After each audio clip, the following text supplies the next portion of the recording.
How long have you had this lathe? 30 years. 30 years. And have you ever repaired anything on it? Replaced anything on it? Nothing major, no. And what kind of material have you been machining with it? All kinds. All kinds. It'll also it'll cut a 45. Okay. Very few lathes will do that. What other kind of features does it have that you would like to point out? Taper attachments. Okay. Keep talking. And then the 3-jaw, 4-jaw, and a collet closer. Where's the collet closer?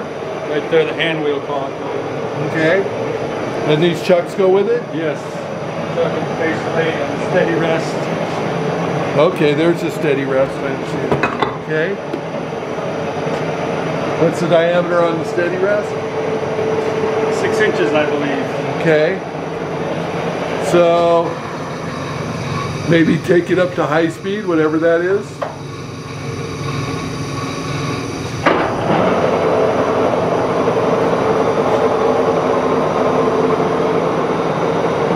The half nut, can I see the half nut engaged?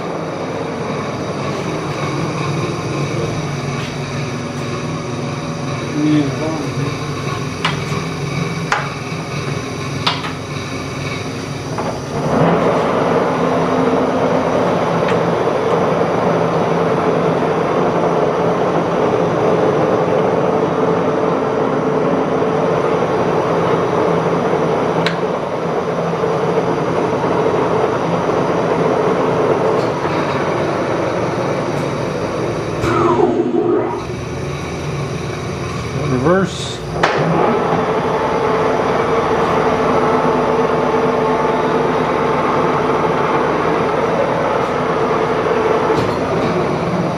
The motor stays running all the time. The spindle is run through a clutch. Okay. So you don't need to turn it off to change speeds? No. Or you do? Oh, you don't need to. Okay. And you don't have the cycling, Okay. power surge starting and stopping. Okay, any other kind of features? You're probably pretty attached to it and you're having to give it up? I have had it a long time and I like it. It's really heavy. It's got a lot of weight to it, mass. How heavy is it? That's a good question. I'd say about 9,000. About 9,000 pounds? Yeah. Okay.